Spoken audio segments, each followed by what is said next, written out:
전에도 한번 말씀드렸지만 한국의 TV 프로그램 중에 비정상회담이라고 하는 프로가 있습니다.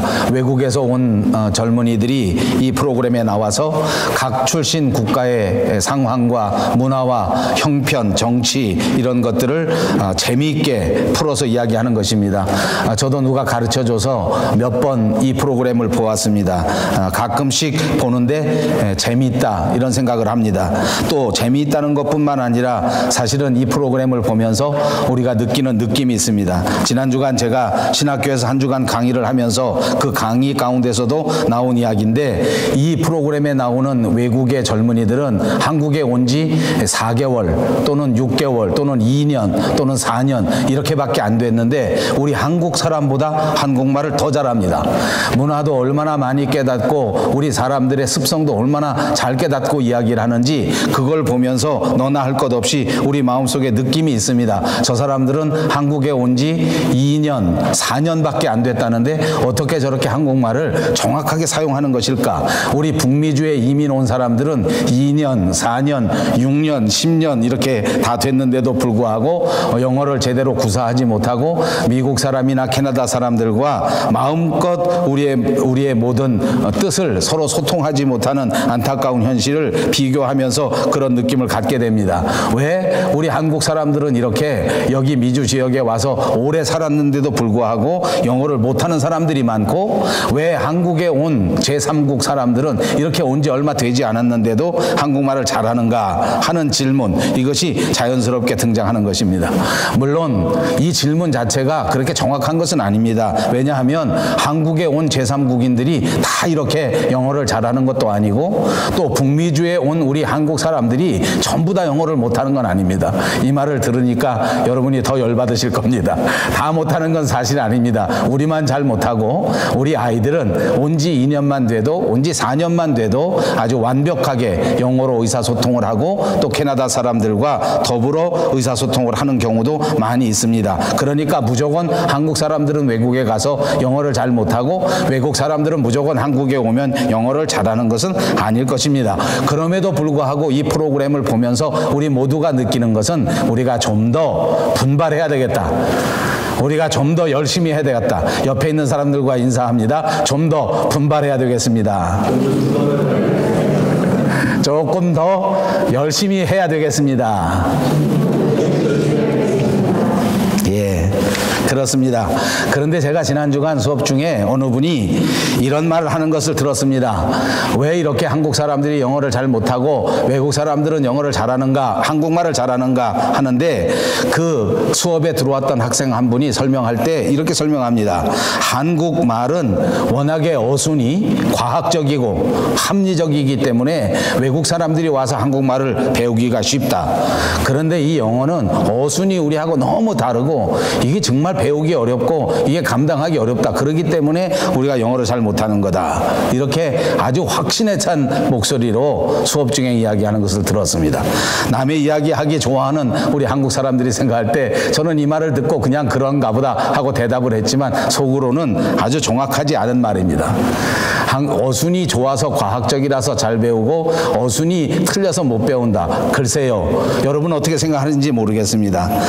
100% 동의하기 어렵지만 어쨌든 또 여기에도 분명한 사실은 한국말과 영어가 어순이 다르다는 것입니다.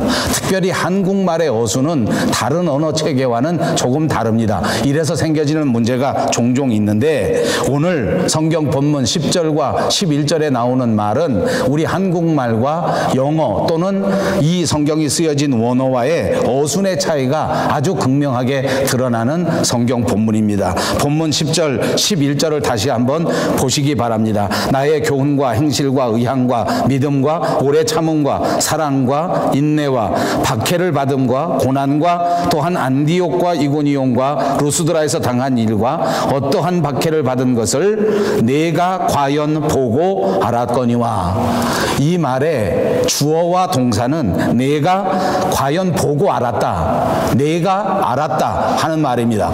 그러니까 우리 한국말에는 10절과 11절 맨 뒤편에 가서 이 주어가 나오고 이 동사가 나오고 있습니다만, 성경이 쓰여진 원어에 보면, 또 우리가 사는 영어의 체계에서 보면 주어와 동사는 언제나 제일 먼저 나오는 것입니다. You know 이렇게 나옵니다. 그래서 영어 성경에 보면 you however know 이렇게 말씀을 시작합니다. 그러니까 우리 한국말 성경과 이 영어 성경이나 원문 성경에서 우리가 이해하는 속도, 이해하는 방법, 이해하는 모든 것들이 서로 다를 수밖에 없는 것입니다. 자, 여기에 집중하시면서 이 성경 말씀을 다시 한번 살펴봅니다. 그러니까 다시 말하면 내가 알고 있다고 하는 것이 중요하고, 그 접속사 however는 우리말의 과연이라고 번역했습니다만 과연 또는 그러나 하는 말입니다. 그러니까 이것은 접속사이고 앞에 있었던 모든 상황을 뒤집는 그런 언어 체계입니다. 그러니까 그 이전에 우리가 지난 주간 강의했던 얀네나 얀브레 같은 사람들, 거짓 교사들이 교회에 들어와서 이 사람들이 거짓 소문을 내고, 이 사람들이 이단적인 주장을 피고, 이 사람들이 잘못된 교리를 가지고 온 교회를 미혹할 때에,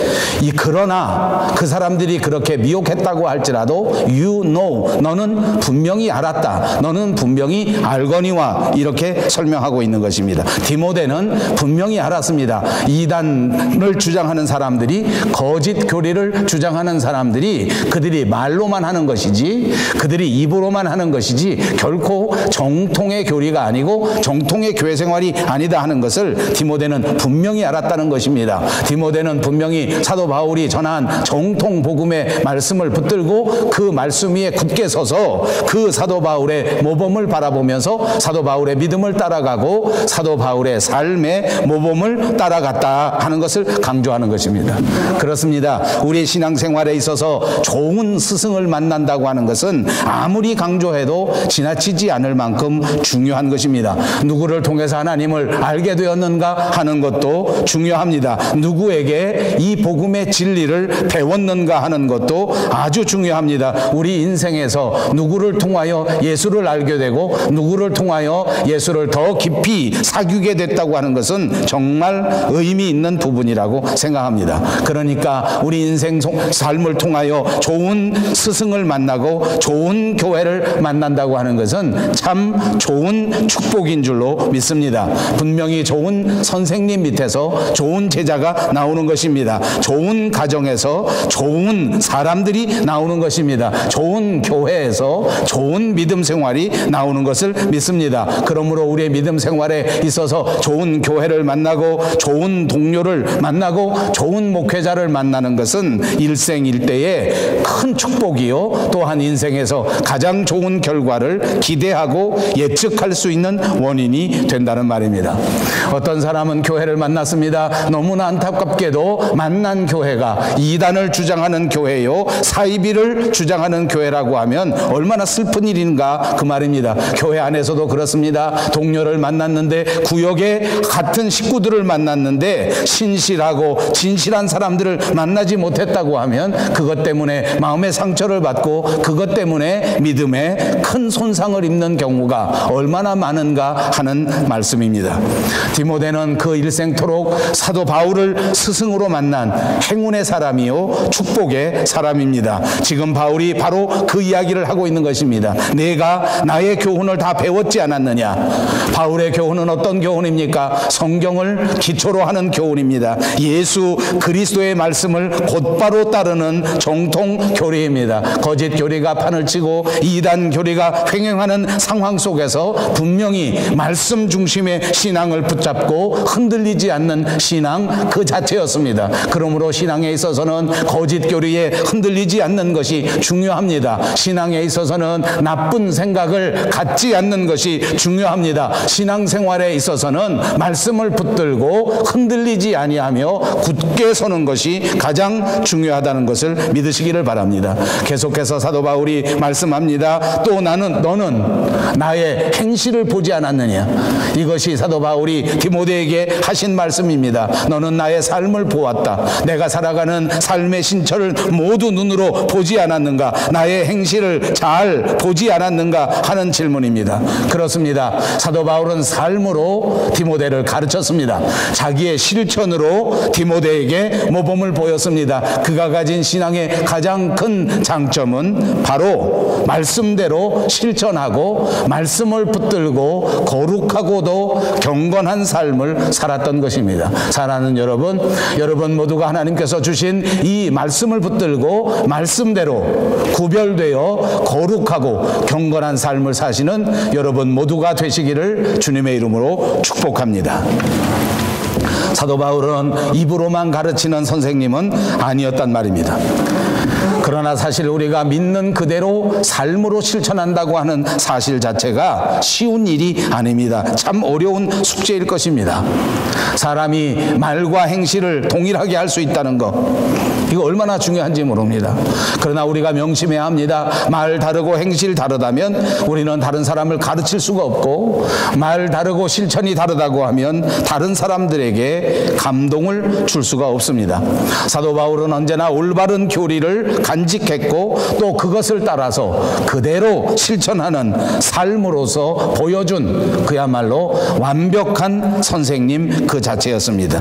바울은 그래서 언제나 자신 있게 그 제자들에게 말합니다. 너희는 나를 본받으라. 너희는 나를 본받으라. 내가 예수 그리스도를 본받은 것 같이 너희도 나를 본받으라. 정말 사도 바울은 훌륭한 선생님이요, 정말 사도 바울은 훌륭한 목사님이요, 정말 사도 바울은 존경할 만한 신앙인이 분명했습니다. 그것뿐만이 아닙니다. 사도 바울은 계속해서 이렇게 말합니다. 오늘 본문에 있는 것처럼 나의 의향과 나의 믿음과 나의 오래 참음과 나의 사랑과 나의 인내를 내가 눈으로 보지 않았느냐. 여러분, 신앙생활 하는 데 있어서 가장 중요한 것이 바로 이런 것들 아닙니까? 의향, 믿음, 오래 참음, 사랑, 그리고 인내. 이건 얼마나 중요한 것이냐 말입니다. 이 중요한 것들을 멀리서 보는 것이 아니라 그냥 추상적인 개념으로 본 것이 아니라 사도 바울이 바로 디모데 눈앞에서 그대로 실천하는 것을 사도 바울을 따라다니면서 눈으로 직접 체험하게 되었다는 것입니다. 우리는 모두 유명한 전기를 읽습니다. 우리는 모두 역사상 훌륭한 사람들의 위인전을 다 잘 알고 있습니다. 그러나 종종 이런 모든 교훈들이, 이런 모든 좋은 일들이 우리의 피부에 와닿지는 않습니다. 왜냐하면 그분들은 우리보다 훨씬 앞세대에 살았던 사람, 우리의 삶과는 너무나 멀리 떨어져 있었던 사람들이기 때문입니다. 공간적으로도 떨어져 있습니다. 시간적으로도 너무나 많은 차이, 나와는 전혀 상관이 없는 세계에 있었던 사람들이기 때문에 글을 읽어도 감동이 적을 수밖에 없는 것입니다. 그러므로 내가 직접 살을 맞대고 지금 이 순간 같은 공간에서 같은 시간에서 살아가고 있는 사람들로부터 받는 교훈, 이것은 훨씬 더 영향력이 클 수밖에 없다고 말입니다. 오늘 나와 같이 살아가고 있는 우리 가족원들이 거룩한 삶을 살고 실천한다고 하면 더 큰 영향력이 있을 수 있다는 것입니다. 오늘 여러분 스스로가 말씀을 중심으로 말씀을 붙들고 흔들리지 않는다면 여러분을 통하여 여러분의 가족들이, 여러분을 통하여 여러분의 구역원들이, 여러분을 통하여 여러분을 아는 모든 사람들이 훨씬 더 직접적인 교훈을 받게 되고 훨씬 더 큰 감동을 받을 수 있다는 것입니다. 이쯤에서 우리 스스로 한번 생각해 보십시오. 과연 나는 내 자녀들에게 나를 본받으라 이렇게 말씀하실 수 있는 것입니까? 과연 여러분은 여러분이 속한 구역에서 이웃 동료들에게 여러분 나를 좀 본받으십시오, 나처럼 교회 생활을 좀 하십시오, 나처럼 봉사 생활을 좀 하십시오 라고 자신 있게 말씀하실 수 있느냐 그 말입니다.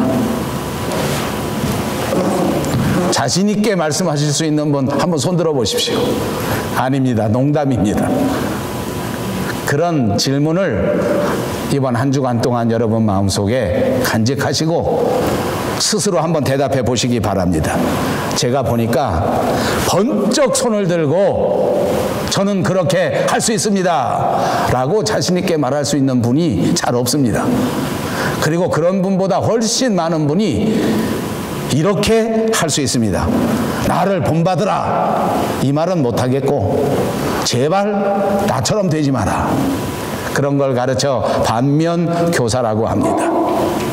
자녀들을 가르치는데 나를 본받으라 하는 말은 자신 있게 말할 수 없으니까 네 애비처럼 살지 마라, 네 엄마처럼 되지 마라. 많은 아빠가 자기 딸을 향하여 그렇게 말한답니다. 제발 커서 네 엄마처럼 되지 마라. 그것이 반면교사입니다.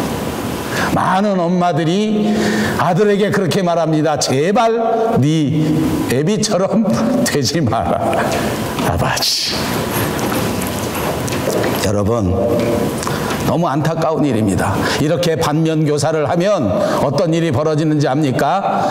이 말을 다 들어주는 것이 아닙니다. 자녀들이 따라해 주는 것이 아니란 말입니다. 진짜 악순환만 생깁니다. 반발이 생기는 것입니다. 아빠도 못하면서 왜 나한테 하라고 하는 거야? 엄마도 못하면서 도대체 왜 나를 들들 볶는 거야? 라고 반발할 수밖에 없는, 이것이 점점 악순환을 이룹니다. 계속해서 실패를 부를 수밖에 없는 것입니다. 사랑하는 여러분, 이제부터라도 우리가 믿음 위에 굳게 서서 거룩한 삶을 살고 사랑하는 자녀들 앞에 모범이 되어 나를 본받으라 라고 자신 있게 말할 수 있는 여러분 모두가 되시기를 주님의 이름으로 축복합니다.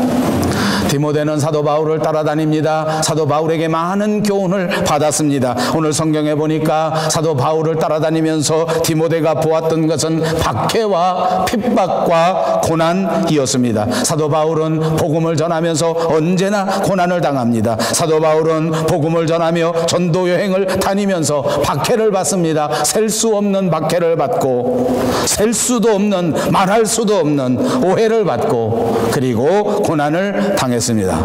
오늘 성경 본문에는 사도 바울이 당한 몇 가지 고난만 등장하고 있을 뿐입니다. 여기 다 기록하지 않은 고난, 박해는 수없이 많습니다. 역사가 전해주고 있는 것입니다. 그런데 여기에도 의문점이 있습니다. 왜 바울처럼 이렇게 완벽한 사람이, 왜 사도 바울처럼 이렇게 언행이 일치하는 사람이, 왜 사도 바울처럼 이렇게 존경받을 만한 사람이 세상에서 그토록 고난을 당하고 세상에서 그토록 핍박을 당하는 것이냐? 왜 이렇게 많은 박해를 당할 수밖에 없는 것인가? 왜 올바른 교리를 가지고 가리키는데 이 올바른 교리를 가지고 가리키는 사도 바울은 인기가 없고 돌팔매를 맞고 오히려 거짓 선생들, 거짓 교사들은 입에 발린 거짓말로 교인들을 미혹하는데 그 사람들은 인기가 좋고 그 사람들은 많은 사람들이 존경하고 따르는가? 이것을 디모데가 생각할 때 도저히 이해할 수가 없었습니다. 이해가 가지 않습니다. 억울해서 견딜 수가 없을 지경입니다. 여기에 대해서 사도 바울은 이렇게 말합니다. 오늘 본문 12절에 무릇 그리스도 예수 안에서 경건하게 살고자 하는 자는 박해를 받으리라. 사실 사도 바울이 디모데에게 쓴 이 디모데후서 이 전체 편지의 핵심이 바로 이 내용이 아닌가 싶습니다. 내가 지금 박해를 받을 수밖에 없다. 만약 내가 지금 박해를 받고 있다고 하면 내가 목회를 잘하고 있다고 하는 결정적인 증거라고 말하고 있는 것입니다. 그리고 한술 더 뜹니다. 이것보다 더 큰 고난이 오고 이것보다 더 큰 박해가 와도 이상하게 생각하지 마라. 어떠한 박해도 어떠한 고난도 믿음으로 이겨내야 한다고 우리에게 가르쳐 주시는 말씀인 줄로 믿습니다. 사랑하는 여러분, 저는 이 설교를 준비하면서 저와 여러분이 가슴속에 꼭 간직해야 할 말씀이라고 생각합니다. 어떤 상황에서도 믿음을 붙들고 이겨내야 하는 것이 저와 여러분의 사명입니다. 믿습니까? 이 사실을 믿으십시오. 어떤 상황에서도 믿음을 포기하시면 안 됩니다. 어떤 박해가 와도 믿음만 붙잡으셔야 합니다. 어떤 고난 속에서도 믿음으로 극복하고 이기는 것이 저와 여러분이 해야 할 일인 줄로 믿습니다. 이 디모데후서를 쓰실 때 1장에서 분명히 사도 바울이 우리에게 말했습니다. 복음과 함께 고난을 받으라. 예수 그리스도의 복음과 함께 고난을 받으라는 것입니다. 그리스도인의 삶은 고난과 예수님과 더불어 살아가는 삶입니다. 사도 바울이 일생도록 펼친 설교의 주제 그 자체는 복음이 있는 그곳에 고난이 있고 그 고난을 극복한 그곳에 하나님이 주시는 찬란한 면류관 상급이 있다고 하는 주제인 줄로 믿습니다. 이것이 바로 바울의 설교요, 이것이 바로 예수님의 설교입니다. 여러분의 삶의 현장에 복음 때문에 고난이 있을 것입니다. 여러분의 삶의 현장에 복음 때문에 핍박이 있을 것입니다. 그럼에도 불구하고 이 말씀, 이 복음을 포기하지 마십시오. 던져버리지 마십시오. 좌로나 우로나 치우치지 아니하고 이 복음을 붙들고 굳게 서 있으면 언젠가 때가 이르러 예수 그리스도께서 재림하신 주님께서 여러분을 붙들고 이 모든 수고와 이 모든 땀방울을 씻어주시고 이제 우리가 기대하지도 못했던, 우리가 상상하지도 못했던 그 하늘나라 찬란한 영광 가운데 저와 여러분을 들어 올려주시리라고 하는 약속의 말씀인 것입니다. 이것이 복음입니다. 이것이 설교입니다. 이것이 저와 여러분이 가진 믿음이라고 하는 사실을 믿으시기를 바랍니다. 그렇습니다. 이것은 사도 바울이 우리에게 강조한 사도 바울의 복음의 핵심이기도 하지만 말씀드린 것처럼 이 말씀의 원조는 다름 아닌 예수 그리스도입니다. 그는 십자가에 못 박혀 돌아가셨어야 할 그 순간에 제자들을 다 불러 모으셨습니다. 그 마지막 순간 고별 선교를 하셨습니다. 그때 말씀하신 내용을 기억하십니까? 요한복음 15장 20절에 사람들이 나를 박해하였으므로 이제 너희도 박해할 것이다. 사람들이 나를 핍박하였으므로 이제 너희도 핍박 당할 것이다. 그렇습니다. 우리가 믿는 예수님이 핍박을 당하셨으므로 예수를 믿는 사람들도 핍박과 박해를 당하는 것이 당연하다는 것입니다. 그러면 도대체 누가 우리를 핍박하는 것입니까? 핍박과 박해를 한다고 하는 것은 박해를 할 수 있는 힘이 있다는 것을 말하는 것입니다. 그러니까 진리가 아닌 것이 권력을 붙들고 있다는 말씀입니다. 진리가 아닌 거짓이 힘을 가지고 있다는 말이 되는 것입니다. 여러분, 기독교가 전파될 때에 기독교라는 이름 자체로 모진 핍박과 모진 박해를 당해야만 했습니다. 왜냐하면 기독교는 힘이 없었기 때문입니다. 기독교는 세상적인 권력이 없었기 때문입니다. 오히려 이방 종교가 권력을 붙들고 이방 종교가 모든 재력을 붙들고 이방 종교가 세상을 장악하고 있었기 때문에 복음이 들어왔을 그때에 이 복음에는 박해가 가해지게 된 것입니다. 그러다가 어떻게 되었습니까? 계속 그런 것은 아닙니다. 기독교가 세계의 중심을 향하여 한 걸음 한 걸음 걸어가기 시작합니다. 드디어 로마를 무너뜨리고 로마의 모든 것들을 점령하는 권력을 기독교가 갖게 되었습니다. 이제는 상황이 거꾸로 되었습니다. 기독교를 믿는 사람들은 개선 장군이 되었고 기독교를 믿지 않는 사람들은 박해를 받는 상황이 되었습니다. 이전에 박해받았을 때 당했던 그 울분과 억울함과 서름을 이제는 이방 종교를 향하여 우리 기독교가 마음껏 펼치게 되었습니다. 그들을 마음껏 박해합니다. 이방 종교들을 마음껏 핍박합니다. 그렇게 되니까 우리 기독교가 어떻게 된지 아십니까? 이제 정말 기독교가 권력을 갖고 힘을 갖게 되니까 기독교는 정말 꽃을 피우고 찬란해지고 아름다워지는 결과를 가졌으면 얼마나 좋았겠습니까? 그러나 역사가 우리에게 가르쳐 주지 않습니까? 그때부터 기독교는 올바른 길을 걷지 못하고 오히려 이 권력에 취해서 오히려 이 세상 권력에 빠져서 잘못된 길을 걸었던 것이 우리의 역사의 교훈입니다. 예수님은 우리에게 이렇게 가르쳐 주십니다. 세상이 예수님을 미워한 것 같이 똑같이 예수를 따르는 너희들을 세상이 미워할 것이다. 사랑하는 여러분, 오늘 저와 여러분의 가슴에 손을 얹고 한번 생각해 봅시다. 세상은 과연 우리를 미워합니까? 우리는 세상에 대하여 어떻게 생각하고 있습니까? 비굴할이 많지 세상을 쳐다보고 세상을 따라가는 그런 모습은 혹시 아닙니까? 그렇다면 예수님이 말하는 예수님의 제자는 아닙니다. 그렇다면 오늘 사도 바울이 간곡하게 부탁하는 주님의 정의의 군사는 될 수 없습니다. 힘을 가졌다고 기독교는 그때부터 나태해지기 시작합니다. 힘을 가지는 순간부터 기독교는 타락하는 종교가 되고 말았습니다. 중세의 암흑기에 수준도 없고 그야말로 생명력도 없는 저질 종교로 그렇게 전락하게 된 것 아닙니까? 기독교는 오히려 고난 속에서 세상과의 대립 속에서 진짜 아름다운 믿음의 열매를 열게 된다고 하는 사실을 꼭 붙드시기를 바랍니다. 진정한 그리스도인들은 세상의 핍박과 세상의 박해와 세상의 고난과 세상의 고난 아픔 속에서 오히려 성숙되어 아름다운 열매를 맺을 수 있다고 하는 사실을 꼭 간직해야 될 줄로 믿습니다. 물론 지금 이 순간 믿음 때문에 어려움을 겪고 믿음 때문에 고초를 겪고 있는 분들에게는 죄송한 말입니다. 그러나 그럼에도 불구하고 이 아픔이 여러분에게 꼭 필요한 것이요, 이 아픔이 있다고 하면 지금 여러분들이 잘 하고 계시다는 말씀입니다. 이 아픔 속에서도 믿음을 던져버리지 마십시오. 이 고난 속에서 믿음을 꼭 붙들고 끝까지 견뎌내시고 극복하신다면 우리 주님께서 우리에게 상급의 면류관으로 넘치도록 충만케 해주실 것을 꼭 믿습니다. 우리 개인의 삶도 똑같습니다. 고난을 당하면서도 믿음을 지키는 것이 중요합니다. 핍박을 당하면서도 믿음을 지키는 것이 중요합니다. 우리 믿음의 조상 주기철 목사님은 일사각오라고 하는 말을 남겼습니다. 믿을 때 일사각오의 신앙을 갖는다. 무슨 말입니까? 죽을 각오로 예수를 믿는다는 말입니다. 죽기 아니면 살기로 예수 믿는다는 것입니다. 왜 그랬습니까? 핍박이 많았기 때문입니다. 왜 그랬습니까? 고난이 많았기 때문입니다. 그래서 그는 마음속에 간직하기를, 결심하기를, 내가 예수를 믿되 죽기 살기로 믿어야 되겠다.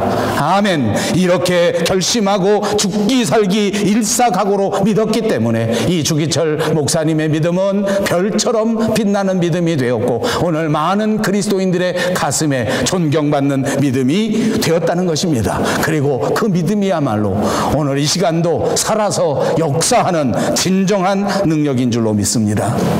오늘 저와 여러분에게 다가오는 박해는 총으로 다가오는 것만은 아닙니다. 칼로 다가오는 것도 아닙니다. 한번 생각해 보십시오. 오늘 이 순간부터 정말 하나님을 믿고 그리스도인답게 살아야 되겠다고 결심한다고 하면 당장 무슨 일이 생기겠는가 생각해 보십시다. 정말 얼마나 많은 도전과 정말 얼마나 많은 방해가 우리 앞에 놓여져 있는지 모릅니다. 경건하게 살려고 하면 어둠의 세력들이 우리를 가만두지 않는단 말입니다.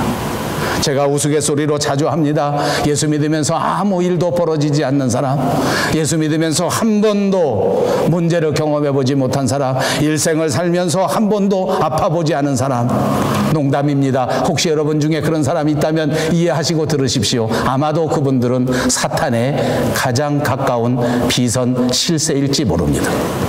그게 놔둡니다.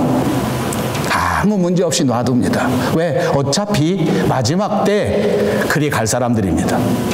세상에 살면서 지지 볶듯이 콩 볶듯이 볶아내는 이유는 뭔지 압니까? 어떻게 하든지 하나님 앞에 택함 받은 백성 하나님의 사람들을 어둠의 세력들이 끌어가려고 고난도 주고 핍박도 주고 박해도 주고 그야말로 콩 볶듯이 달달 볶아대는 것이라 그 말입니다. 그러니까 때로는 우리에게 박해가 있다고 하더라도 때로는 우리가 어려운 일을 당했다고 할지라도 아하, 내가 똑바로 걷고 있구나. 아멘. 한번 해보십시오. 아하, 내가 똑바로 걷고 있구나.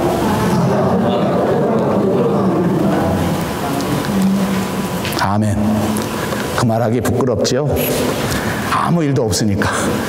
정신 똑바로 차리십시오. 아무 일도 없으면 어떻게 된다고요? 그리 가까운 비선 실세라고요.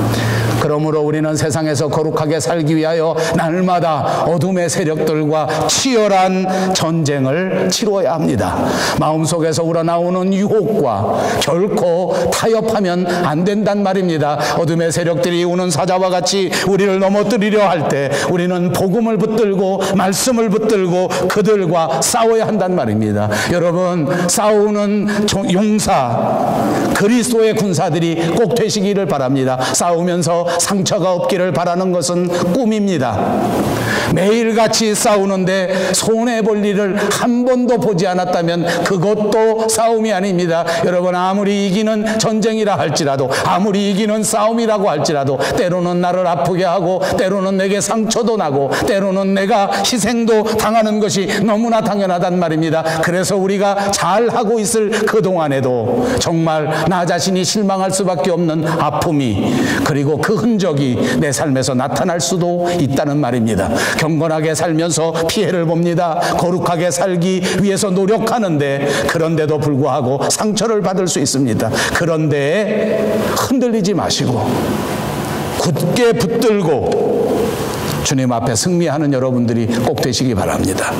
아직도 세상은 어둠의 세력들이 권력을 붙들고 있습니다. 악의 세력들이 힘을 가지고 있습니다. 우리 그리스도인을 대적하는 세력들이, 세상의 모든 권력도, 세상의 모든 물질들도 그들이 장악하고 있단 말입니다. 돈을 따라가 보십시오. 그 어둠의 세력에게 휩쓸릴 수밖에 없습니다. 권력을 따라가 보십시오. 이 더러운 세력의 하수인이 될 수밖에 없습니다. 디모데는 신실하게 말씀을 전파하기 위하여 부름받은 자입니다. 이제 사도 바울에게 배운 이 하나님의 말씀을 선포하면서 거룩하게 살아야 할 하나님의 리더십이 된 것입니다. 그는 당연히 세상에서 핍박을 당하고, 그는 당연히 세상에서 박해를 당한단 말입니다. 그런데 그 상황 속에서 이제 우리는 어떻게 할 수 있단 말입니까? 오히려 감사하고 기뻐할 수 있습니다. 주님이 이 세상 살아가실 때 세상에서 핍박을 당하고 방해를 받았기 때문입니다. 그리고 주님이 우리에게 말씀하셨습니다. 나를 핍박하고 나를 미워하던 세상이 나를 따르는 나의 제자들도 계속해서 미워하고 계속해서 핍박할 것이다. 그러므로 여러분, 우리가 핍박을 받는다면 우리는 하나님의 편입니다. 우리가 고난을 당한다면 우리는 예수님의 편입니다. 하나님과 같은 편인데 무엇이 문제이겠습니까? 여러분, 어떻게 생각합니까? 예수님의 편은 안 돼도 좋으니 나는 돈 생기면 좋겠다. 나는 예수님의 편인 거 관심 없으니 건강만 했으면 좋겠다. 나는 하나님의 편인 거 아무 상관없으니 내 자식들과 더불어 편안하게만 살았으면 좋겠다. 이게 교회 다니는 저와 여러분의 모습이 아닌가. 이렇게 살아서는 어떻게 될까? 여러분, 지금 이 순간 이 세상에 대하여 저와 여러분의 정체성을 분명히 해야 될 때입니다. 정확하게 해야 될 때입니다. 오늘 사도 바울은 디모데에게 다시 한번 강조합니다. 너는 배우고 확신한 일에 거하라. 절대 세상 미혹에 빠지지 마라. 어둠의 세력의 가르침에 넘어가지 마라. 오늘 이 말씀 위에 굳게 서서 여러분의 교회를 지키고, 여러분의 가정을 지키고, 여러분의 믿음을 지키라. 사랑하는 여러분, 오늘 이 시간 이 설교, 배우고 확신한 일에 거하라, 이 말씀이 저와 여러분의 마음을 사로잡는 살아있는 하나님의 말씀이 되시기를 바랍니다. 올바로 배우고 올바로 진리에 서서 결단코 흔들리지 않는 참으로 확신에 거하는 저와 여러분 모두가 되시기를 다시 한번 주님의 이름으로 축복합니다.